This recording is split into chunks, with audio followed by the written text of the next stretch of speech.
hablar de acústica en nuestros momentos de ocio, en nuestros momentos de descanso, en edificación. Pero ¿qué pasa en las plantas industriales? Las plantas industriales son los sitios donde realmente se producen los mayores niveles sonoros junto con la industria aeronáutica. Son lugares de trabajo, son lugares donde, como he dicho, al tener esos niveles altos sonoros de producción o de emisión, amenazan al entorno y al medio ambiente. Por lo tanto, hay que tener en cuenta las técnicas de control de ruido en plantas industriales. Para empezar, vamos a hablar un poco de conceptos básicos, que es un poco el índice que vamos a llevar hoy en esta hora que tenemos. Un poco los conceptos básicos, vamos a ir un poquitín rápido porque yo creo que la mayoría de vosotros, la mayoría los conocéis.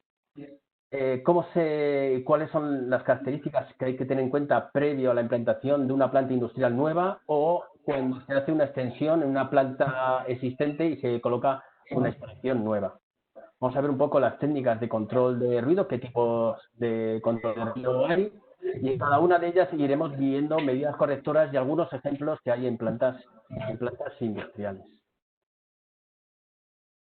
Conceptos básicos de acústica. ¿Qué es la acústica? La acústica ha sido definida como la ciencia del sonido y su influencia en los seres vivos y en los seres humanos.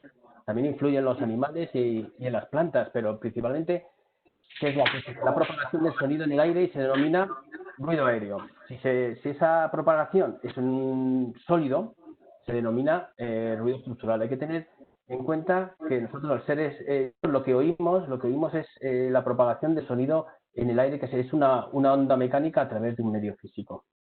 En el aire solo se pueden propagar estas ondas sonoras de forma que sean ondas longitudinales.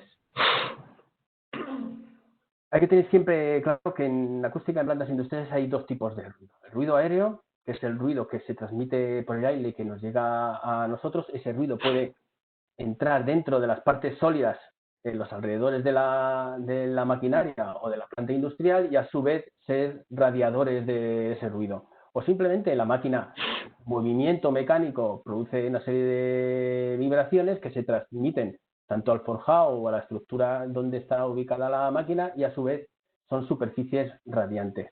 La forma de acometer tanto el ruido aéreo como el ruido estructural son completamente diferentes. Normalmente una máquina en una instalación industrial produce tanto ruido aéreo como ruido estructural. La acústica la conocida. Sabéis que existen más de 80 ramas diferentes de la acústica. La acústica física, la acústica teórica, la acústica biológica, pues todo lo que tiene que ver con el oído y con la transmisión de las ondas acústicas en el cuerpo humano. La electroacústica, estamos acostumbrados al tema de la megafonía, la acústica musical, la aeroacústica, el tema médico también, y hay unas partes y ciencias que son importantes, como pueden ser la acústica psicológica y la acústica submarina. Normalmente estamos más acostumbrados a hablar sobre la acústica de edificación, la acústica de recintos o la acústica técnica, como se llama vulgarmente, ¿no? En este cuadro podéis ver más o menos todas las ramas que hay de la acústica. Está lo que se llama acústica de ingeniería, la acústica de las artes, todo lo que tiene que ver con parapsicología, música, comunicación. Las ciencias vivas, puede ser la psicología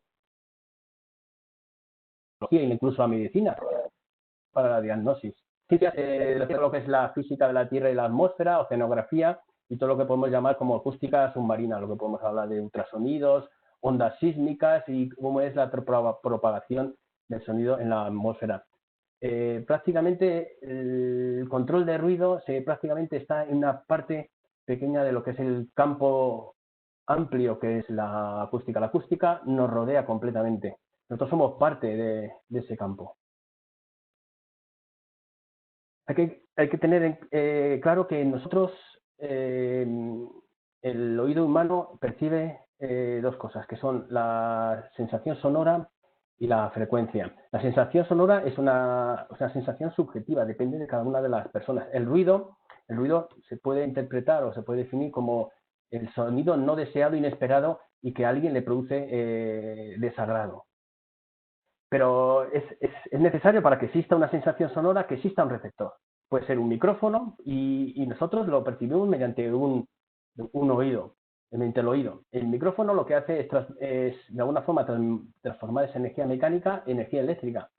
Nuestro oído transforma esa energía mecánica en el tímpano y en la parte interior del oído interno en impulsos eléctricos que van a nuestro cerebro y nosotros los interpretamos en forma de sensación sonora.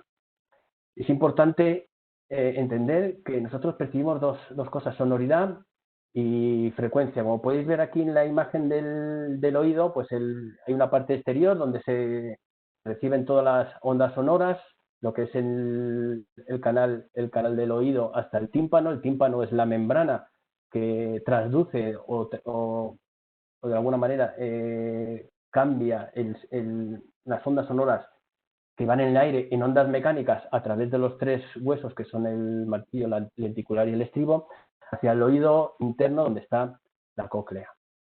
La cóclea prácticamente lo que hace es distinguir sonidos. La parte principal o la primera parte de la cóclea pues recibe las ondas de alta frecuencia y según se va avanzando en lo que es el canal coclear, pues se van de una manera amplificando o recibiendo las ondas de baja frecuencia. Es importante entender el funcionamiento del oído porque en eso interviene muchas veces nuestra sensación sonora. Más temas. Con respecto a la sensación sonora, los decibelios de 0 a 140, que es nuestra escala, principalmente. La mayoría de vosotros conocéis que los sonidos en conversaciones normales podemos estar alrededor de 60, 50, 70 decibelios. A partir de 80 decibelios la sensación ya es una sensación molesta y podemos tener ruidos en industria que pueden ser pues incluso de 120, 130 y 140. Nuestro umbral del olor está por encima de los 3 decibelios. Para los niños recién nacidos, vamos creciendo, nuestro umbral de audibilidad pues va creciendo. Podemos estar ahora mismo una persona alrededor de los 30 años pues sobre los 20, 18, 20 decibelios. O sea que perdemos capacidad auditiva según vamos creciendo. Rango audible, también es importante conocer. Nosotros tenemos un rango de frecuencias que somos capaces de percibir, que van desde los 20 Hz a los 20 kHz. Esto de 20 a 20 kHz lo escucharía pues una persona joven. Según vamos avanzando en edad, pues se va decreciendo ese intervalo.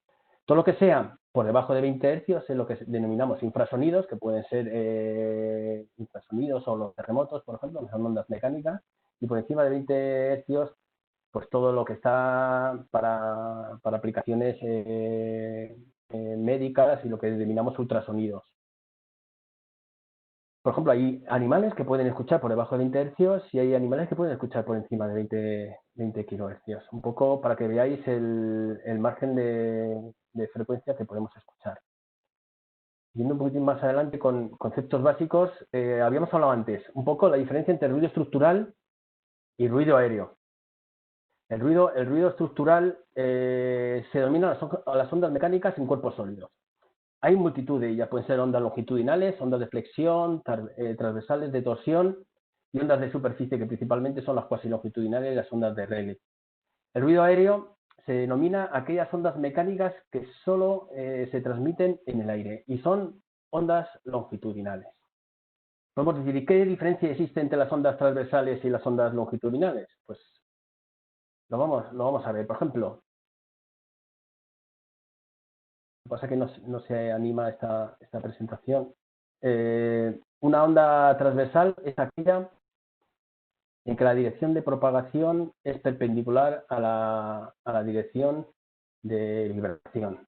Por ejemplo, tenemos una piedra en un estanque, pues ese tipo de ondas que salen son ondas transversales.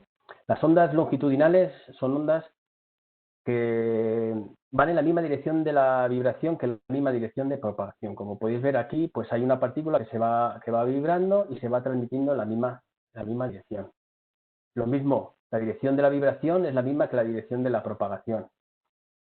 Podéis ver el vídeo. Voy a ir para atrás para ver la anterior porque pensaba que no. ¿Veis el vídeo bien? Esta es la diferencia entre una onda transversal y una onda longitudinal. En la transversal veis que la vibración es perpendicular a la dirección de propagación y en la onda longitudinal es en la misma dirección. Aquí se puede ver claramente cómo la longitud de onda, que es la distancia entre picos o entre máximos en una onda mecánica, se va desplazando ese pico a lo largo de una distancia. Sin embargo, la partícula que vibra permanece en su sitio, pues vibrando hacia adelante y vibrando hacia detrás. Lo que hace es un transporte de energía. Bien, propiedades principales de las ondas acústicas, pues son 4. La amplitud, que es la distancia entre la cresta superior y el mínimo. La velocidad de propagación, es importante la velocidad de la onda acústica, no es lo mismo la velocidad de propagación en un sólido, en el aire, que en un líquido. Cuanto mayor densidad tenga un material, mayor velocidad de propagación tenga. Por tanto, podemos pensar inicialmente que la velocidad en el aire es muchísimo menor que la de un líquido y muchísimo menor que la de un sólido, como puede ser una viga de acero o el metal. La frecuencia, número de vibraciones por segundo, las veces en las cuales esa amplitud máxima sucede por unidad de tiempo. Y después longitud de onda, la distancia de repetición de la onda acústica, lo llamamos en unidades lambda.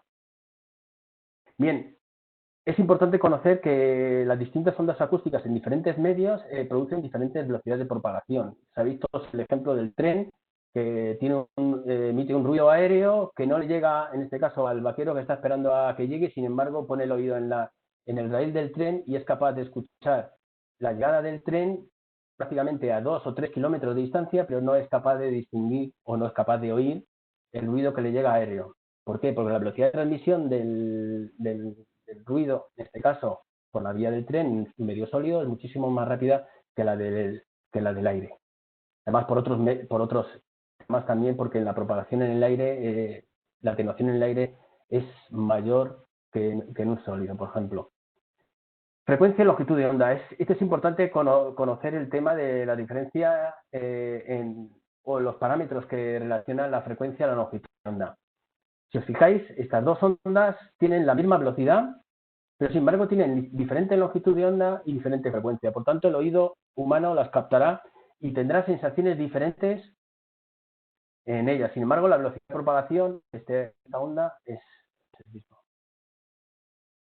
Es importante también en acústica en general, pues definir lo que son el espectro sonoro. El espectro sonoro es el nivel que hay sonoro por cada una de las frecuencias. Podemos discretizar o decir un conjunto de frecuencias.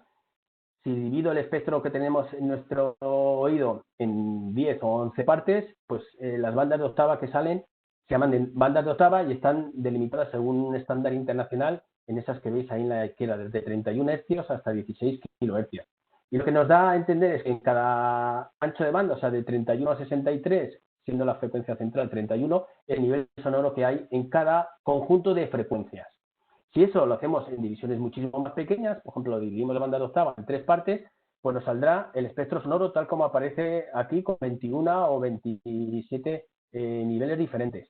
Para conocer un ruido en la industria es muy importante conocer qué tipo de ruido es, qué amplitud tiene en cada una de las frecuencias. Cuanto mayor información tengamos, mayor facilidad tendremos para determinar cuáles son las medidas correctas más importantes para poder atenuar este ruido.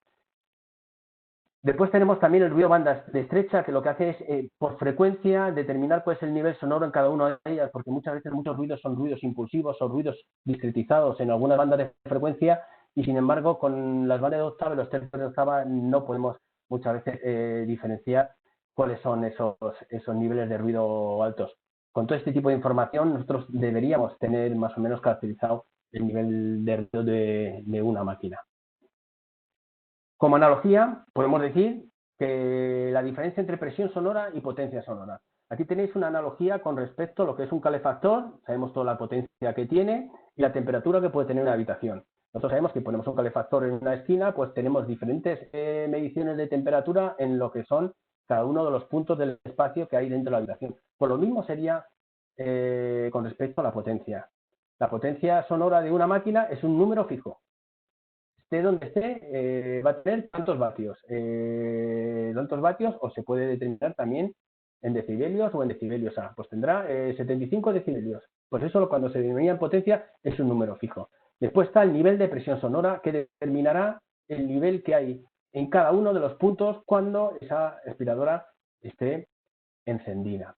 Quiere decir que el nivel de presión sonora depende principalmente de la distancia a la fuente, que en este caso es la aspiradora. Pues igualmente, en la analogía con lo de la temperatura, pues es igualmente, cuanto más cerca estoy del radiador, pues más caliente estará cualquier punto del recinto. Entonces, tenerlo en cuenta porque mucha gente dice, no, si tiene un nivel de presión sonora de 60, ¿pero dónde? ¿A 3 metros? ¿A 5 metros? ¿A 1 metro? Sin embargo, te dice un nivel un nivel de presión sonora a esta distancia. Sin embargo, si te dice el nivel de potencia, podemos caracterizar todo el campo sonoro de la fuente sonora. Podemos calcular con la potencia, podemos calcular cualquier nivel de presión sonora a cualquier distancia, esté al aire libre o esté en el interior de un recinto. Bien, otra de las cosas que la gente tampoco entiende muy bien es la suma de decibelios. Debido al gran rango, lo que hace nuestro oído es discriminar las variaciones de presión medioambiental que hay en nuestro oído con respecto a esa presión medioambiental. Esas fluctuaciones pequeñas en pascales son muy grandes como para medirlas en una escala lineal.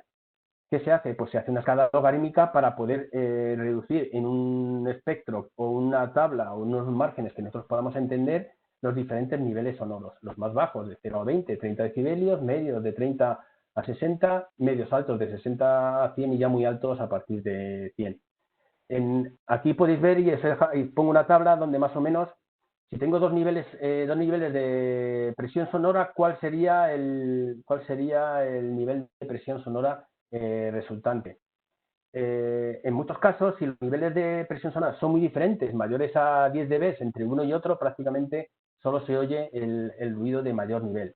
Por ejemplo, si tenemos dos ruidos de 50 decibelios, el ruido resultante que nosotros tendremos en nuestro oído sería de 53 dB si ambos se encuentran a la misma distancia.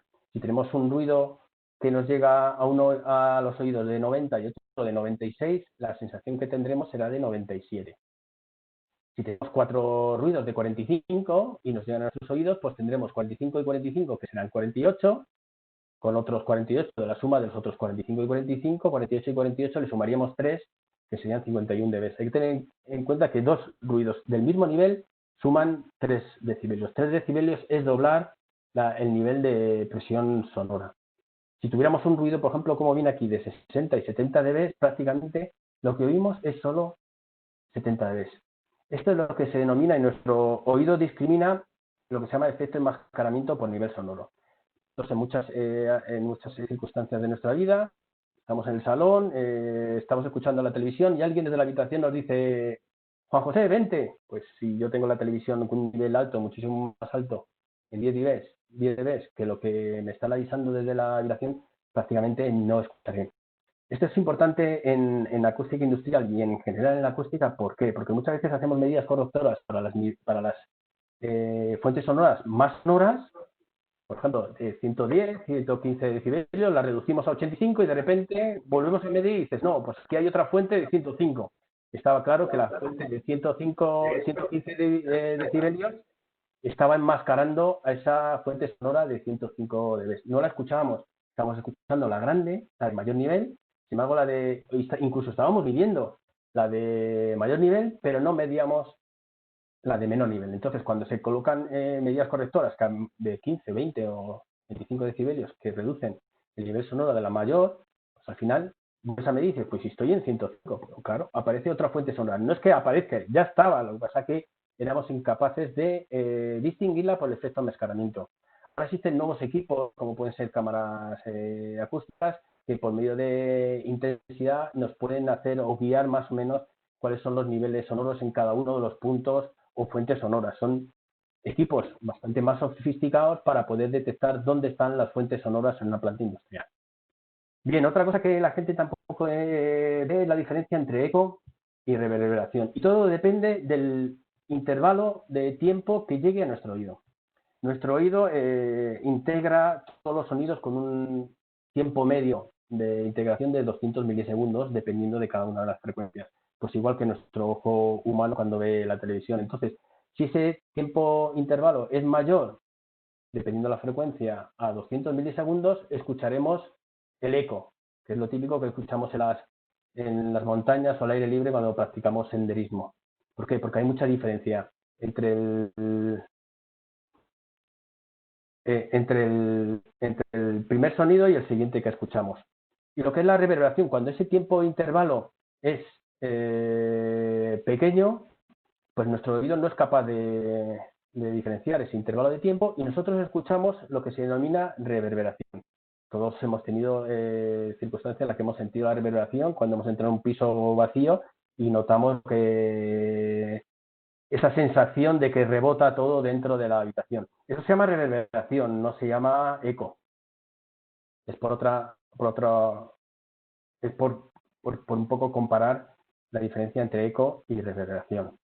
Más cosas. ¿Qué es el ruido? El ruido, según la Convención de Medio Ambiente, es todo aquel sonido desagradable, indeseado por una persona que afecta a su bienestar y salud.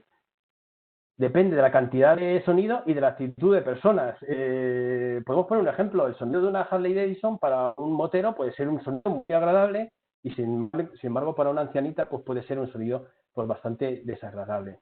Es igual, la música, tanto música rock como música pop puede ser agradable para alguien y puede ser desagradable para otro. Es una actitud subjetiva y depende de la cantidad de sonido y sobre todo de la actitud que tengan las personas. Un poco quería entrar así con los conceptos básicos de acústica y vamos a hablar un poco ahora en esta parte con el tema de la implantación de una instalación industrial o planta industrial. ¿Qué es lo que se está haciendo en los últimos años cuando se instala una nueva planta industrial o cuando una instalación dentro de una planta industrial ya antigua, pues hay que hacer una extensión a partir de lo que denominamos la nueva ley o la normativa estatal, la ley del ruido de la 1376 del año 2007.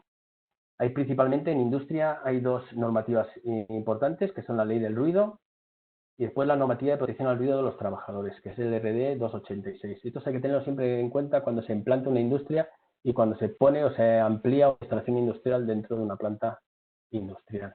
Principalmente, ¿qué nos dice la normativa 1376? Que después se ha hecho un desarrollo de la ley por cada una de las comunidades autónomas y habla sobre el ruido ambiental. Nos dice principalmente los niveles sonoros máximos, cómo medir y cómo niveles máximos en interior y tal, pero principalmente nos dice que todas las industrias implantadas hasta el 2007 o plantas con informe de impacto ambiental anterior al 2007 deben de cumplir los objetivos en ambiente exterior de 75 dBA día-tarde y 65 dBA noche. Y cumplir los objetivos de calidad acústica que indican en el desarrollo de la ley o en la normativa estatal de ruido si no se ha hecho el desarrollo de la ley en la comunidad autónoma. Se debe presentar una autorización ambiental integrada anual, o sea, todos los años hay que llegar a hacer una medición y presentar una autorización ambiental integrada demostrando que se cumplen esos niveles máximos en ambiente exterior tanto en día y de noche en un funcionamiento normal de la planta industrial. Plantas industriales posteriores a 2007 o mejoras o extensiones o nuevas instalaciones dentro de las plantas industriales con nuevos focos sonoros posteriores a 2007. En esto entran también los objetivos de calidad acústica y lo que se llama el criterio de emisores. Hablaremos un poco ahora de emisores. Y los niveles máximos en ambiente exterior son 65 dB día-tarde y 55 dBA noche. Se debe presentar autorización ambiental integrada anual, igual que en el primer caso. Y hay un criterio de emisores. En lo que es en las industrias implantadas antes del 2007 no había criterio de emisores. ¿Qué es el criterio de emisores? Pues anteriormente se hacían mediciones de nivel sonoro equivalente en diferentes puntos de la línea de la propiedad, en diferentes horarios, y ese se descontaba el ruido de fondo y ese era el nivel de ruido que se debía de cumplir como nivel máximo en ambiente exterior. Ahora, con el criterio de emisores, pues hay unos factores de ponderación que de alguna manera perjudican a ruidos. ¿Qué tipo de ruidos? Ruidos que tengan un carácter de baja frecuencia amplio, o sea, ruidos de muy baja frecuencia tienen penalización, y ruidos impulsivos. O sea, los ruidos esos que al cabo de la noche pues tienen de corta duración y amplio y nivel sonoro alto, pues están penalizados, porque son ruidos muy molestos. Quizá el nivel sonoro equivalente no sea cumpla, pero sin embargo, por ser impulsivo y por tener una dirección determinada y un nivel determinado, pues son penalizados. Y esto es lo que se hace es sumarle unos determinados deberes dependiendo de esa impulsividad o ese de ruido de baja frecuencia, lo que hacen es incrementarse a ese nivel sonoro equivalente. Por tanto, habrá penalización, y al haber penalización, pues por tanto sería más difícil de cumplir esos niveles máximos en ambiente exterior de 65 y 55. Bien, con respecto a la protección del ruido de los trabajadores, los niveles sonoros en interior de plantas industriales pues siguen principalmente dos criterios. Los niveles sonoros que están por debajo de 80 decibelios A no necesitan ningún tipo de protección. Los que están entre 80 y 85 es por parte de la propiedad o de la empresa la entrega de EPIs. No existe obligatoriedad en la utilización de EPIs, pero se recomienda. Debe existir una vigilancia de la salud por parte de la empresa, se debe reevaluar el puesto de trabajo y se debe dar información y formación a los trabajadores. Para niveles sonoros por encima de 85 decibelios A es obligatorio el uso de las EPIs. Debe existir un programa de medidas y técnicas y organizativas de intentar reducir el nivel sonoro en sus puestos de trabajo, señalizar, delimitar y sobre todo limitar el acceso y la exposición a ese tipo de ruidos. La vigilancia de la salud, la reevaluación del puesto de trabajo y la información y la formación deben ser obligatorios y deben ser de carácter anual, y se deben de intentar realizar mejoras para reducir esos niveles de 85 decibelios A, o los que sean mayores a 85, a dejarlos al menos por debajo de 85. Bien, ¿qué se hace normalmente en una industria o qué se debería de hacer? Pues hacer un estudio de impacto ambiental previo a la instalación de la industria. Ahora existen desde hace muchísimos años modelos en 3D que lo que hacen es predecir mediante niveles sonoros y potencia sonora de cada una de las fuentes, con modelos en 3D, qué niveles sonoros vamos a tener en operación y qué niveles sonoros vamos a tener cuando se colocan las medidas correctoras. Hay empresas en España y en el extranjero que tienen este tipo de software ya integrado en sus plantas y, por ejemplo, por decir, una gran empresa eléctrica española pues lo tiene implantado en sus centrales, en las cuales, por ejemplo, hoy día de operación tengo 3 turbinas. Pues yo sé, de las 5 que tengo, pues tengo 3 turbinas en el ciclo combinado, pues saben perfectamente y mediante predicción pueden saber exactamente qué niveles están teniendo en exteriores. Al día siguiente están funcionando 4, pues igualmente lo conocen.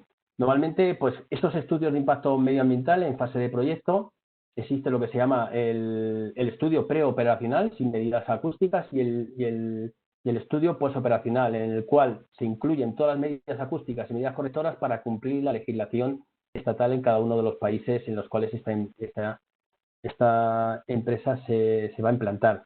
Ahora, en los últimos 5 y 6 años ha mejorado muchísimo la tecnología de captación y existen estaciones acústicas meteorológicas en las cuales, por ejemplo, se colocan en la linde de la propiedad de las industrias y saben perfectamente cuándo están emitiendo más de los niveles sonoros permitidos o cuándo están cumpliendo menos, y todo eso se registra en un diario en el cual la administración puede, de alguna manera, pues obligar a pedirlo en el caso de que en un intervalo de tiempo importante haya excedido los niveles sonoros máximos obligatorios. Estos son instrumentación que ahora mismo ha bajado muchísimo de precio, y ese tipo de estaciones se están utilizando mucho en instalaciones aeroportuarias, instalaciones industriales de grandes plantas de generación eléctrica, por ejemplo.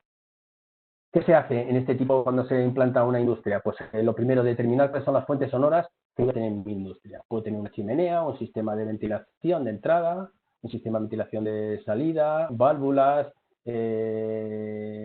equipos dentro, turbinas, bombas. Tengo que tener en cuenta si voy a meter en un recinto, si voy a tener una nave industrial, voy a tener unas fachadas, voy a tener una fachada sur, dónde tengo el vecino más cercano, cuáles son los límites de mi propiedad. Todo eso se hace un estudio y una predicción completa. Podemos pensar que, por ejemplo, en una planta de ciclo combinado estamos hablando de hasta 50 fuentes sonoras diferentes, desde las chimeneas, los conductos de escape, los venteos de la turbina de gas, sopladores, compresores, la propia turbina, los condensadores, la turbina, los transformadores, turbina de gas, las válvulas de vapor, pues en general todo eso hay que determinar cuáles son la potencia emitida por cada uno de ellos y cuál es la interacción que va a haber entre cada uno de los equipos para saber exactamente cuál es el nivel sonoro que voy a tener en la linde de la propiedad, en este caso en el exterior. Por poner un ejemplo, en una planta industrial podemos estar hablando que una turbina de gas puede estar entre 100 y 140 decibelios A, dependiendo de la potencia de ellas. Turbina de vapor, 100, 120, motobombas, pues mayores incluso en 95 decibelios A, soplantes 100 decibelios, ventiladores dependiendo del tamaño, si son de gran tamaño 100 decibelios, ventiladores normales ya tienen niveles sonoros de 85, transformadores, motores diésel, grupos electrógenos, todo esto hay que determinarlo cuando se implanta una industria en una zona. Eso para tener en cuenta el cumplimiento de las ordenanzas de la ley del ruido y para cumplir lo que es la normativa de protección al ruido de los trabajadores. Hay que cumplir por debajo de 85 para los trabajadores, como hemos visto, y sobre todo para la INDE con los niveles máximos que hay ahí. Con todo eso se hace una predicción y se hacen unas medidas correctoras que se implantan en la industria. Pero el control de ruido en industria, pues hay diferentes técnicas. Y vamos a hablar un poco de cuando se implanta en la industria, cuáles son las técnicas de control de ruido que existen. Existe, como veis en la imagen, una industria puesta en una colina y está el vecino a una distancia que se tiene que poner unos cascos pues porque no cumple. ¿Cuáles serían las técnicas para controlar el ruido de esa industria? Principalmente serían tres. Uno, controlar el ruido en la fuente, o sea, cuanto más cerca esté del foco sonoro, pues más posibilidades tengo de poder reducir ese ruido. La segunda parte sería controlar el ruido en el medio de transmisión, o sea, una vez que ya he emitido ese ruido en el aire o en un medio sólido, poder de alguna manera reducir ese ruido en el medio de transmisión. Y si no hay más remedio, pues tengo que colocar control de ruido en el receptor. En muchas industrias, debido a los altos niveles sonoros y a la poca disponibilidad de espacio, pues esta última técnica de control de ruido en el receptor, pues muchas veces es necesaria, porque no se ha podido hacer ni control de ruido en el medio, ni control de ruido en la fuente. Vamos a ir viendo cada una de ellas y un poco algún ejemplo de ellos antes de pasar, que yo creo que es una parte interesante, las medidas importantes y aplicaciones en acústica industrial o medidas colectoras o soluciones. Control de ruido en la fuente. Se pueden distinguir dos tipos de ruido en la fuente. Una máquina genera ruido de dos tipos, principalmente el ruido fluidodinámico, está generado por gas o por aire o líquidos y surge por las fluctuaciones temporales que existen en la presión y en la velocidad de estos fluidos. Transporte de, por ejemplo, una bomba, un ventilador, un proceso de combustión.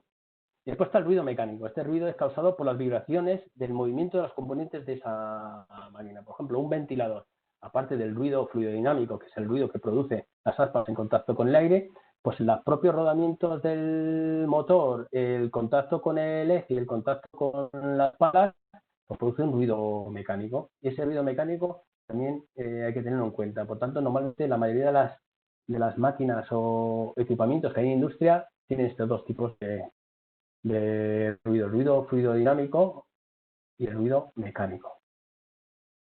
¿Qué hacer para, de alguna manera, mitigar en la fuente, lo más cercano a la fuente, que siempre es una de las mejores formas de controlar el ruido, en la fuente, antes de que llegue al medio, o una vez que ha llegado al medio, que no llegue al destino, en este caso al receptor, es muchas veces poniendo las componentes que son asociadas a esa máquina. Por ejemplo, en un ventilador. En un ventilador, pues si hay que colocar una rejilla o diseñar cuál es la sección, es importante para reducir el ruido fluidodinámico y reducir las fluctuaciones. ¿Cómo? Pues reduciendo las turbulencias, reduciendo las velocidades. Es típico, pues, el conducto de aire, pues hacerlo lo más justo posible. Pues es conveniente hacerlos en determinada sección para que las velocidades sean las adecuadas. Evitar los cambios repentinos de presión y de sección. Veis aquí en la imagen inferior como un cambio de dirección rectangular no es muy conveniente cuando realmente debería existir un cambio en codo suave. Es importante un diseño efectivo de las componentes que están cercanas a la máquina que produce ruido para evitar y reducir el ruido fluidodinámico. Si queremos reducir el ruido mecánico, pues ¿cómo se hace? Pues reduciendo las fuerzas dinámicas que hay en el interior. Esto muchas veces las máquinas pues vienen con su nivel sonoro y es muy difícil poder reducirlo in situ. Pero sí hay en equipos rotativos y en en equipamientos, bombas y tal, es muy importante el mantenimiento. Si se hace un buen mantenimiento en grasas, móviles y tal, se puede mantener ese nivel sonoro. Si no se hace adecuadamente, podemos incrementar hasta 3, 6, incluso 10 decibelios el nivel sonoro de una bomba o de un ventilador. ¿Esto qué pasa? Sería un problema, porque si nosotros después hemos diseñado una solución para reducir el nivel sonoro de una máquina que tiene 85, pero al cabo de 3 años, en vez de tener 85, tiene 90, pues hemos incrementado en 5 decibelios ese nivel sonoro que tenemos. Entonces puede llegar a ser un problema. ¿Cómo? Reduciendo también la energía de vibración de la estructura de la máquina donde está anclada, mediante muelles, refuerzos más adicionales, bloques de inercia, reduciendo la transmisión de vibración, en este caso, pues al sitio donde está anclado mediante elementos elásticos, muelles y materiales de alta amortiguación, y sobre todo por reducción del sonido irradiado en superficies vibrantes. Aquí tenéis el ejemplo de una tolva donde se hace una descarga mediante de un material donde la altura es importante con respecto al nivel sonoro. Veis que si se reduce la altura y se coloca un material forma de dumping o de goma en la tolva, se reducirá bastante el nivel sonoro emitido. El diseño y en muchos casos en este tipo de instalaciones es importante determinar cómo puedo reducir el nivel sonoro en la fuente. En este caso, pues evitando que caiga el material desde una alta distancia. ¿Cómo controlo el ruido en el camino de transmisión? Pues una vez que ya he emitido el ruido, hay dos caminos de transmisión, uno que es el físico, en este caso sólido, y el otro es el aéreo en el aire. Principalmente, ¿cómo se hace? Pues colocando obstáculos. Uno de esos obstáculos pueden ser barreras de sonido o pantallas. Pueden ser cerramientos acústicos, pueden ser silenciadores, y en el caso de transmisión de vibraciones, pues pueden ser los elementos que hemos visto antes, de muelles o incluso en tuberías, pueden ser juntas flexibles. Esto se debe colocar entre la fuente y el receptor. Y la reducción de, por ejemplo, de barreras de sonido, principalmente bloquean las frecuencias altas, son más efectivas que las bajas. Cuanto más cerca esté de la fuente sonora, más atenuación tendré en el receptor. Esto es un ejemplo de control de ruido en el camino de transmisión. Y si tengo que hacer control de ruido en el receptor, porque ya no me quede más remedio, pues hay dos opciones principalmente, que serían en una industria, porque tengo todo el hall o porque tengo toda la nave industrial llena de un ruido intenso, porque tengo una línea de fabricación muy extensa y no puedo, por ejemplo, hacer una cabina para 100 o 200 o 300 metros, porque toda la línea de fabricación me produce ruido, lo que hago es a los trabajadores los protejo mediante cabinas o cerramientos de protección personal. Normalmente denominamos cabinas o cerramientos de protección personal a las pequeñas cabinas que se utilizan para colocar en el interior a los trabajadores para controlar las líneas de fabricación. Y se denominan cerramientos acústicos a las cabinas o cerramientos que se colocan a las máquinas para reducir su nivel sonoro. Si no es posible las cabinas o cerramientos, pues habrá que colocar protecciones auditivas mediante cascos y tapones. Bien, un poco como resumen.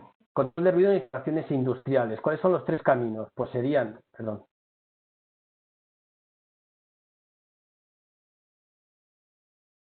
Control de ruido en la fuente, pues en los procesos, en los equipamientos, con posibles modificaciones. Normalmente, si vienen de fábrica, hay que consultar siempre con el fabricante las posibles modificaciones que se puedan derivar en la fuente para reducir el nivel sonoro.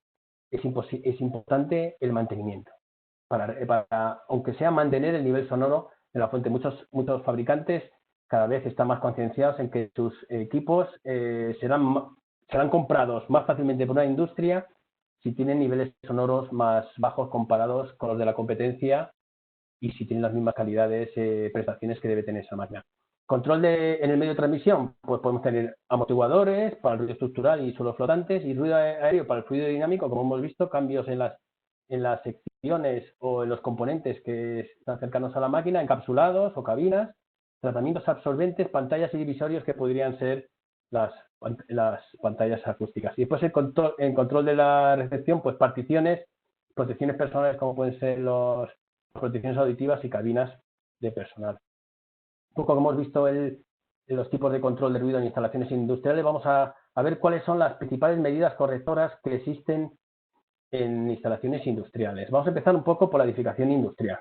Es importante cuando se coloca una industria, es dónde la voy a colocar. ¿La voy a colocar al aire libre? ¿No la voy a colocar al aire libre? Hay instalaciones industriales que pueden ir al aire libre y otras que no. Normalmente pues se colocan en halls industriales como los que veis aquí en las imágenes. Y normalmente se hacen con paneles in situ o paneles sándwich. Son halls y naves industriales de gran tamaño y es importante conocer cuáles son todas las fuentes sonoras que hay en el interior para diseñar o de alguna manera elegir cuáles serían los paneles sándwich o paneles sándwich in situ más adecuados para ello. Si tenemos un ejemplo de un ciclo combinado que se construyó en Centro Europa hace 5 años, en los cuales el panel de sándwich de fachada pedía 43 decibelios en el edificio turbina de vapor. Para la fachada, 48 decibelios en los edificios de turbina de gas y caldera, y después pedían que en los techos debía haber 50 decibelios en los edificios de turbina de vapor, turbina de gas y de caldera. Pues en su momento, pues, ¿qué hicieron? Pues habría que escoger unos paneles que cumplieran esos requisitos. Todos los paneles, mediante ensayos en laboratorio, pues determinan pues, lo que se llama el índice de reducción sonora RW. En este caso, pues se decidió hacer un panel sándwich in situ con estas características de 48 dB para la fachada de la turbina de vapor y de 44 decibelios para el resto de fachadas. Y para el techo se colocó este sándwich in situ de 54. Estas soluciones están ensayadas y cada uno de los fabricantes pues propone unas características u otras dependiendo de los niveles acústicos o reducción sonora que se necesite. Es importante que cuando se aloje una maquinaria industrial, pues determinar bien cuáles las superficies colindantes adyacentes, sean paredes y techo, que debo colocar para reducir el nivel sonoro en el exterior. Esto nos lo dará el estudio de impacto medioambiental y las medidas correctoras que se han hecho durante la fase de proyecto. Una vez que se ha instalado la industria, será más difícil cumplir los requisitos si no se han hecho o no se han diseñado las medidas correctoras previamente. Con respecto a vibraciones, si tengo una máquina puesta en un forjado, ¿cómo puedo reducir el ruido? Pues ampliando la masa del forjado para evitar el incremento del desplazamiento. O puedo poner más soportes bajo la máquina.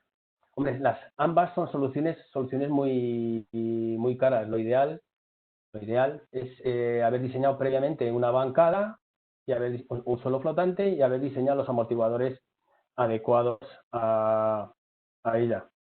Las instalaciones que vengan por transmisión de vibraciones, como pueden ser tuberías, como pueden soportes, deben estar todos completamente aislados de las paredes. Todas las fijaciones deben tener uniones elásticas para reducir todo este tipo de transmisiones desde la máquina a lo que sería al forjado, en este caso a las paredes, al forjado o a los techos, dependiendo donde estén ubicados estos soportes. Es importante que una máquina, como veis en la imagen, pues tenga soportes antivibratorios, tenga juntas flexibles en las tuberías, tenga soportes antivibratorios en cada una de las zonas. Veis aquí algún ejemplo que se puede hacer, en este caso, para una máquina enfriadora con condensador. ¿Qué es lo que hay que tener en cuenta en el control de vibraciones? Pues principalmente dos cosas. Determinar cuál es la frecuencia natural del sistema una vez que se vaya a poner unos muelles para delimitarlo. Y esto depende primero de la masa del sistema y de la rigidez del muelle.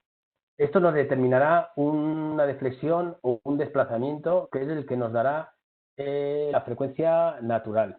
Para que exista atenuación tenemos que tener una transmisibilidad baja. ¿Qué significa? Que por lo menos la frecuencia perturbadora tiene que ser muy alta comparada con la frecuencia natural del sistema.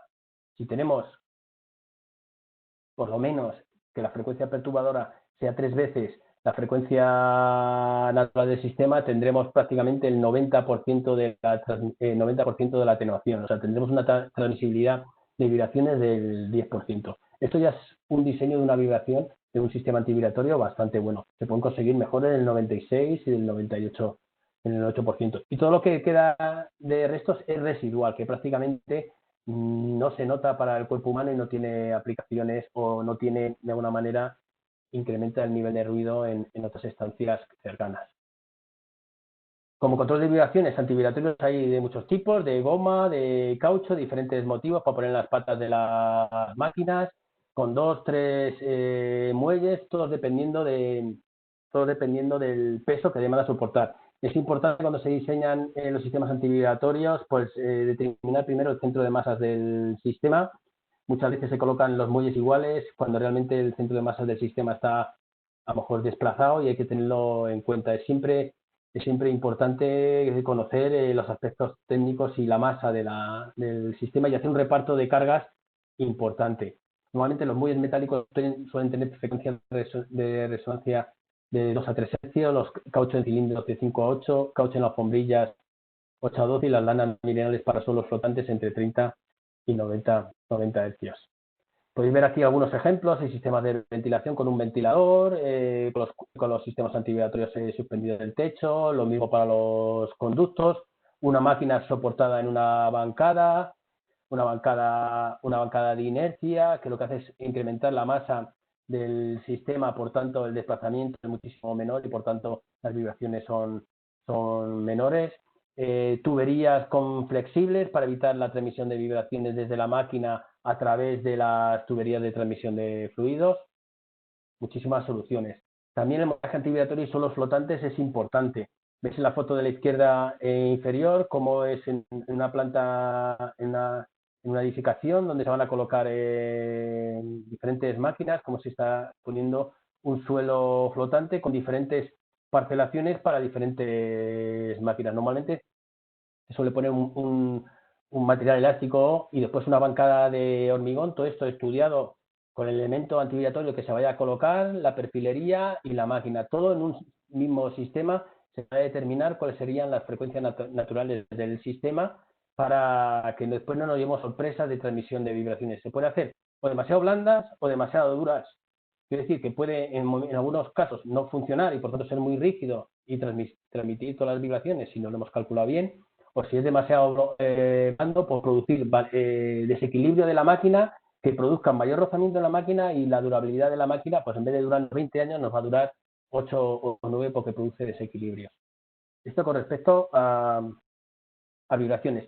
En muchas instalaciones industriales, que tengo un recinto donde tengo máquinas, se colocan tratamientos absorbentes. Esto lo que hacen principalmente, se hace el control de ruido mediante la reducción de la reverberación. ¿Qué hace? Pues todas las ondas que reflejan en las paredes son prácticamente absorbidas.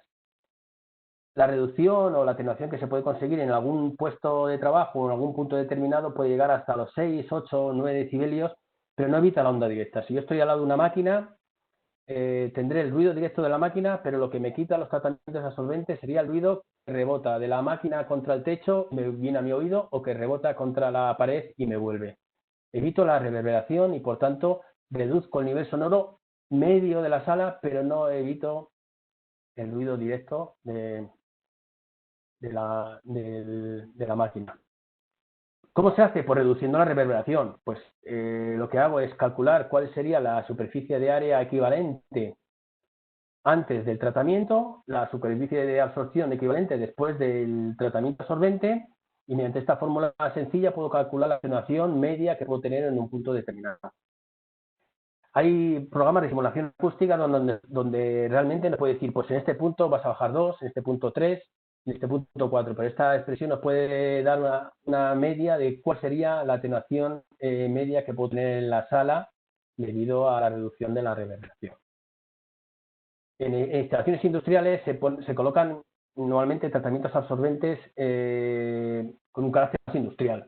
Una chapa perforada, detrás un material absorbente tipo lana mineral con algún velo, algunas veces más decorativo. Este, por ejemplo, que veis aquí con cilindros absorbentes, son unas fábricas de de papel y de la moneda, donde realmente pues se colocaron estos también por carácter estético y dar una sensación también estética a los trabajadores.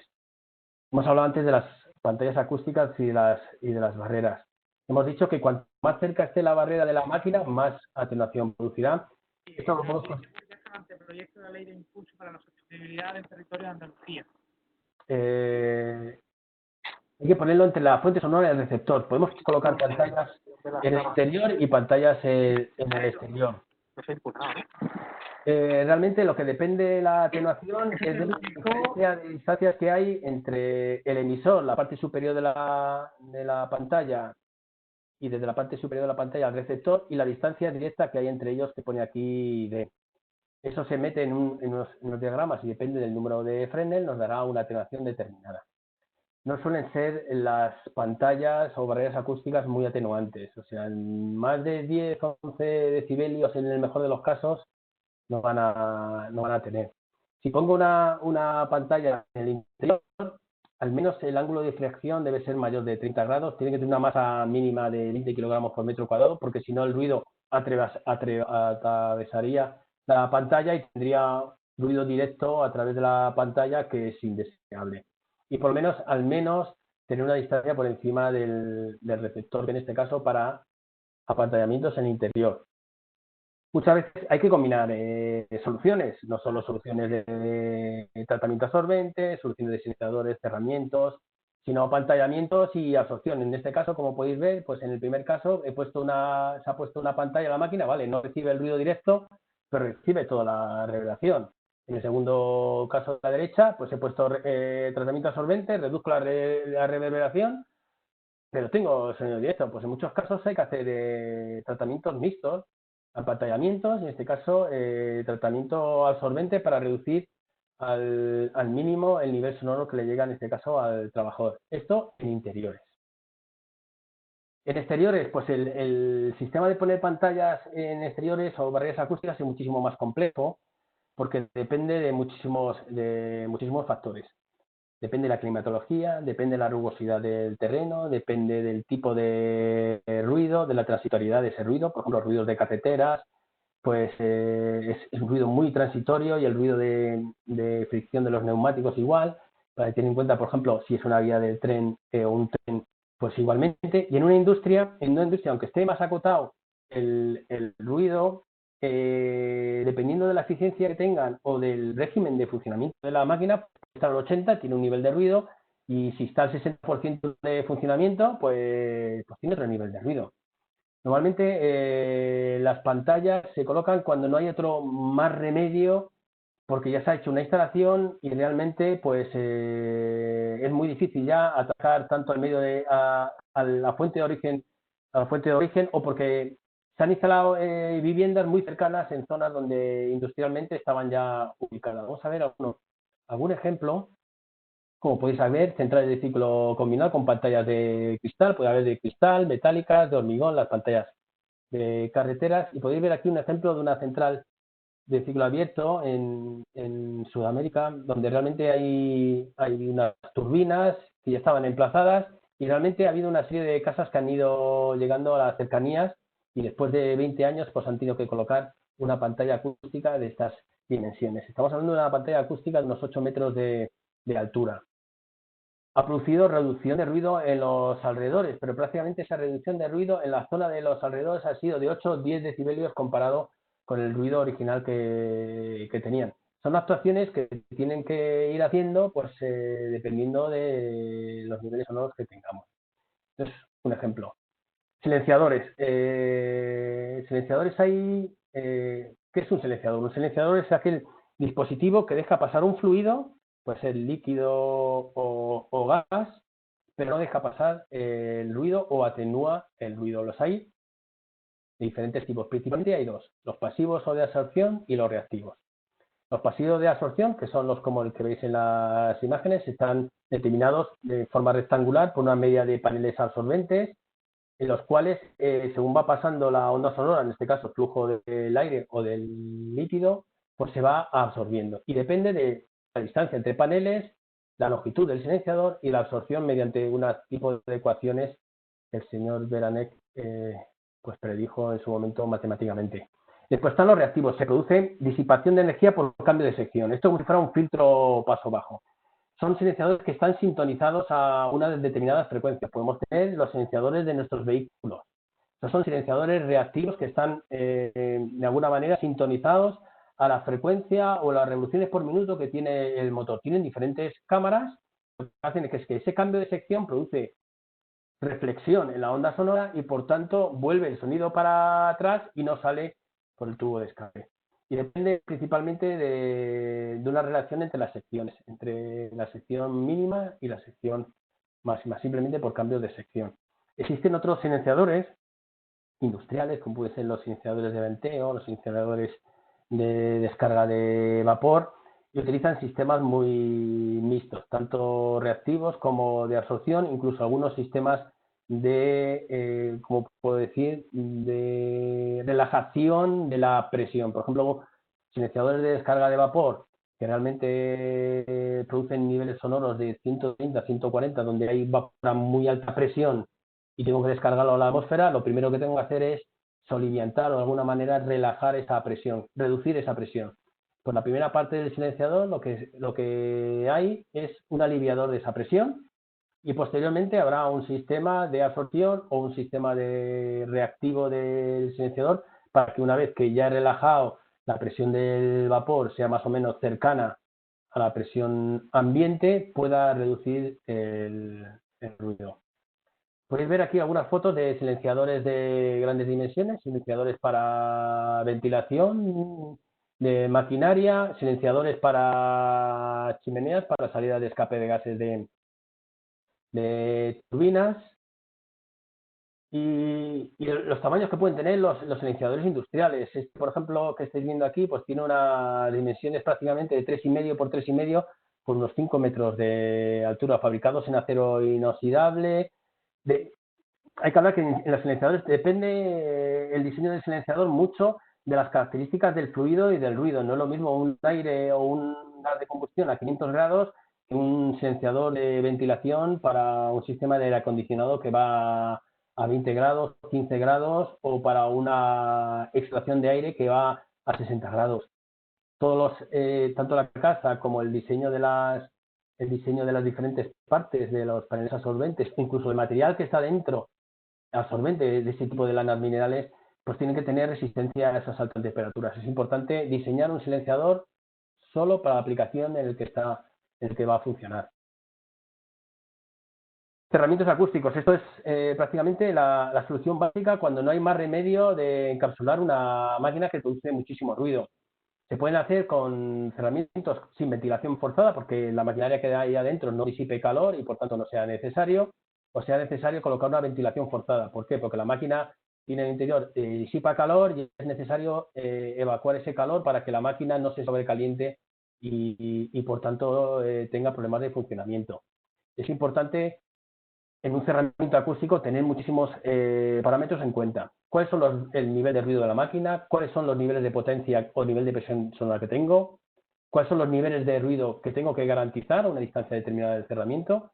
Si tengo carga térmica o no que disipar. ¿Cuáles son las dimensiones que necesito por labores de mantenimiento? Si voy a dejar un pasillo dentro, si voy a ponerle puertas o no puertas, si tiene que entrar un operario o no, si tengo que ponerla cercana a la máquina y hacer paneles desmontables para poder acceder.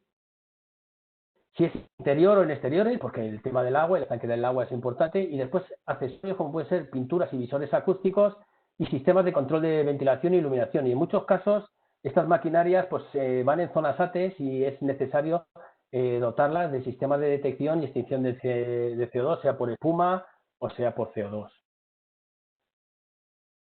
¿Y qué es principalmente cómo podríamos determinar cuál es la atenuación? Pues la atenuación de un cerramiento con cabina sería el nivel sonoro en un punto determinado sin cabina y con esta expresión menos R más 10 logaritmo de 4 la superficie interior o absorbente del interior de la cabina y la superficie interior de la cabina. Este valor R principalmente es el aislamiento del panel. Con esto podemos tener una idea más o menos, aunque hay fórmulas un poquitín más complicadas para determinar cuál sería el nivel sonoro con una cabina. Hay que tener en cuenta que si le vamos a colocar accesorios, como pueden ser puertas, silenciadores o visores, estos deben de tener un nivel de aislamiento mayor que el aislamiento del panel, porque si no todo el ruido se nos va a ir por esas partes que son más débiles. Podéis ver ejemplos aquí de aislamiento de una turbina de gas. Esta parte superior es la parte de admisión del aire, donde hay un filtro y hay un silenciador donde entra, y toda esta parte central sería lo que es el cerramiento de la turbina. Veis aquí otro ejemplo, con la parte en el techo con la parte de entrada de admisión de aire, la chimenea con su silenciador rectangular y lo que sería el cerramiento principal de la turbina y el compresor con sus puertas en cada lado y después unas zonas de entrada y salida de tuberías de compresión de gas. Más ejemplos, aquí podéis ver más ejemplos de cerramientos industriales para turbinas de gas en estaciones de compresión que hay en la península. Y después, un poco hablando de los cerramientos acústicos y cabinas de protección personal. Cuando ya no es posible tener cerramientos a las máquinas, pues hay que colocarlos a los personales, a los trabajadores. Y en este caso, pues es mucho mejor y menos costoso colocar un cerramiento o una cabina a un operario que a una máquina. Sobre todo porque a lo mejor las dimensiones de la máquina son muy grandes y es muchísimo más sencillo. Aquí se colocan los sistemas de control, pueden tener iluminación, aire acondicionado y el trabajador está pues bastante protegido dentro de este tipo de cabinas de protección personal.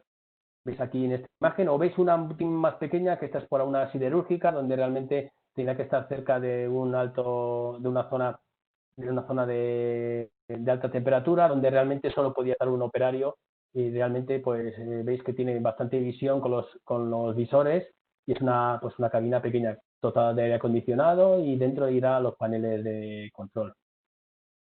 Un poco hemos hablado de tipo de medidas correctoras en industria. Hay un tema que pues no se tiene mucho en cuenta en los últimos años en instalaciones industriales, como puede ser el ruido en tuberías. El ruido de tuberías hemos visto que el ruido fluidodinámico se puede, si estamos transportando un fluido o el aire, pues se puede transmitir muy lejos. Entonces, si nosotros, por ejemplo, tenemos que transportar un fluido de una zona a otra, pues posiblemente la bomba o el compresor que esté en una zona la habremos protegido, habremos puesto su cerramiento, pero a lo mejor a 100 metros de distancia, pues un pequeño estrechamiento como puede ser una válvula, pues reduce el caudal, aumenta la presión y sin embargo se produce un régimen turbulento ahí y me está emitiendo un ruido. Y dice, oye, pero si yo ya he aislado el compresor, ya he aislado todo, pero el ruido se transmite a través del fluido y cuando cambian las condiciones, pues normalmente esas condiciones fluidodinámicas cambian, pues se produce el ruido. En la actualidad existe la normativa ISO 15665, que es aislamiento acústico de baterías válvulas híbridas. Es el estándar más común y utilizado en industria, se está empezando a utilizar y a exigir en industria en los últimos 4 o 5 años. Hay otros estándares, la STM, el CINI o el NOSOC, todos son comparables a la ISO 15665. Se está teniendo mucho en cuenta porque en instalaciones al aire libre, pueden ser refinerías, pueden ser petroquímicas, en la industria química, en el transporte de fluidos, pues mucho de este tipo de tuberías van y producen ruido.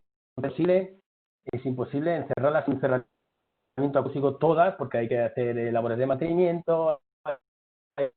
Esas tuberías tienen su aislamiento térmico. Guía o lo que nos dice las características o acústicas que deben tener las tuberías de proceso en 3 clases. Si tienen un aislamiento mínimo, un aislamiento medio y un aislamiento alto. Dividido en 3 partes, A, B y C. Y además se especifica 3 tipos de construcción, dependiendo de los diámetros de las tuberías. Esta ISO también determina cuál debe ser el tipo de ensayo que se debe hacer para caracterizar los sistemas y determinar cuáles son las atenuaciones o los valores de atenuación que tienen cada una de las construcciones. Está dividido en A, B y C. Y después, dependiendo de cada uno de los valores de A, B y C, pues estarían determinados 1, 2 y 3 para dividir esas construcciones de tuberías en 3 grupos. Si son menor a 300 milímetros, pues sería clase 1. Si son entre 300 y 650, clase 2. Y si son entre 650 y 1000, entre clase 3. Esta 15665 no es aplicable a conductos rectangulares, ni a equipos, ni a maquinarias, solo a tuberías de proceso. Pero si queremos poner medidas correctoras a un conducto, habrá que poner un silenciador o habrá que poner un revestimiento exterior, un revestimiento interior, o un equipo habrá que poner otra solución. Pero esta normativa solo está determinada para ruidos de tubería en procesos. ¿Y qué nos dice la normativa? La normativa lo que hace es clasificar, como hemos visto, en 4 clases y en 4 números, dependiendo los diámetros de las tuberías, cuáles deben ser el mínimo pérdidas de inserción que deben de tener esas construcciones alrededor de las tuberías para poder reducir el ruido que pasa en el interior. Os hago notar que, veis, dice, ¿cómo puede ser -4, -9, -7 en baja frecuencia? Porque está, claro, si yo cojo una tubería, le coloco un material aislante que puede ser fácilmente una coquilla de lana mineral o una manta de lana mineral y le coloco una protección metálica en el exterior, la superficie de la protección metálica es muchísimo mayor que la superficie de la tubería. Y puedo tener un efecto de que después de pasar ese ruido radiado por el elemento absorbente, en este caso es una lana mineral, y llegue a la protección metálica, cualquier vibración residual puede ser amplificada por ese revestimiento exterior. Normalmente ese revestimiento exterior pues amplifica a bajas frecuencias. ¿Cómo se reduce un poco esa mala radiación o fuerte radiación o inconveniente para nosotros en baja frecuencia para las tuberías? Pues colocándole algún tipo de elastómero antes de que llegue ese ruido radiado al revestimiento exterior. Quiere decir que, por ejemplo, si tenemos una tubería de proceso a 300 grados, puedo tener mi aislamiento térmico perfectamente, con una lana mineral, una coquilla, una manta que lo proteja y después un revestimiento metálico exterior, y además de tener aislamiento térmico, tengo aislamiento acústico. Ese tipo de construcciones hay que ensayarlas todas en test y hay que determinar qué clasificación tiene. En Isover hemos estado realizando los 2 últimos años test a nivel internacional de todo tipo de tuberías y de todo tipo de construcciones, y prácticamente tenemos todas las clasificaciones desde A hasta C en todos los tipos de tubería de 1 a 3. O sea, tenemos construcciones A1, tenemos construcciones B2 y tenemos construcciones C3. Cuando se requiera que el ruido de tubería se atenúe, pues además de aislamiento térmico se le puede colocar aislamiento acústico. Un poco esto es lo que era la presentación. Comentaros que hemos editado un manual técnico de aislamiento industrial en inglés que está disponible en la web. Hay un capítulo bastante importante de unas 100 páginas de control de ruido industrial.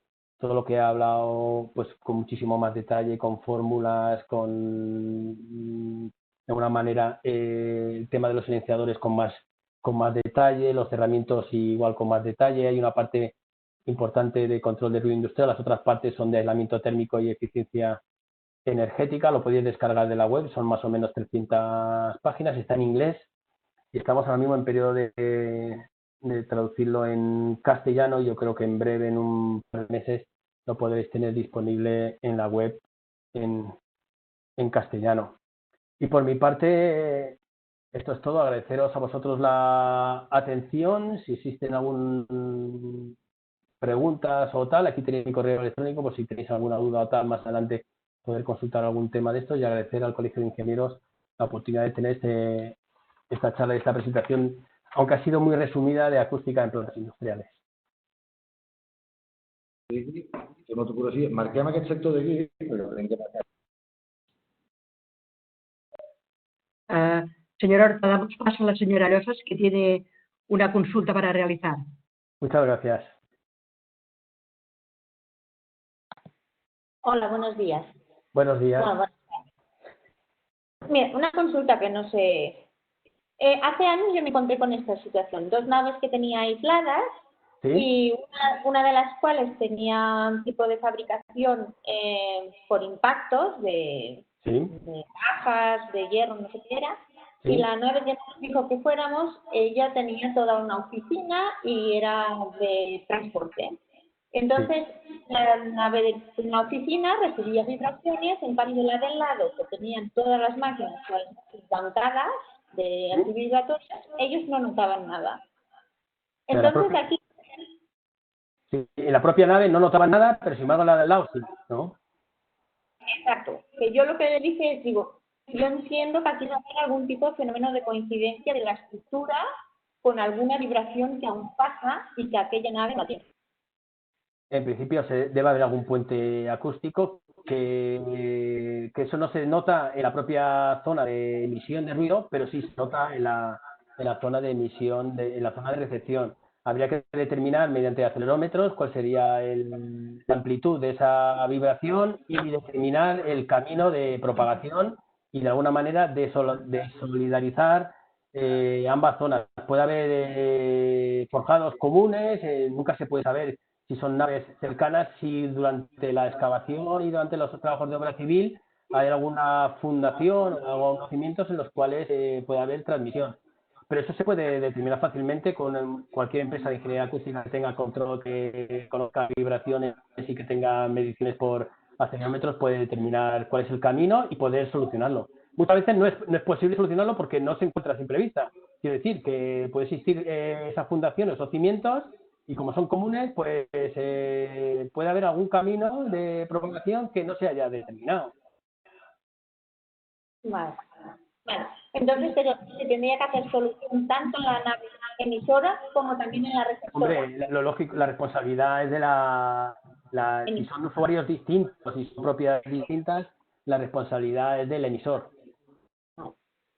La responsabilidad es del emisor. Y el emisor tiene la obligación a sus máquinas de colocarlas de los sistemas adecuados, tanto sean antivibratorios, bancadas flotantes o sistemas necesarios para reducir tanto el nivel de vibraciones como el nivel de presión sonora en vecinos y propiedades colindantes. Claro, aquí decía eso. Yo ya he hecho mi bancada. ¿Yo qué problema tengo si el vecino aún lo nota? Digo, hombre, yo creo que lo tienes que solucionar igual. Exactamente. Estoy de acuerdo contigo. Tiene que solucionarlo porque la molestia está en el vecino.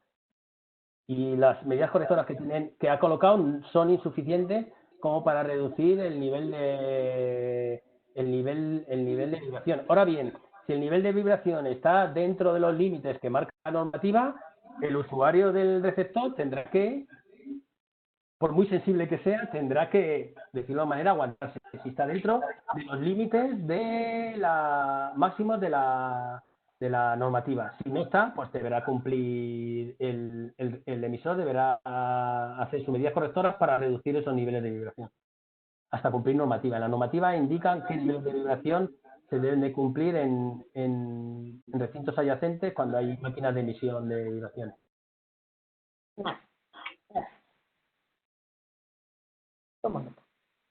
Pues parece que no hay ninguna pregunta más.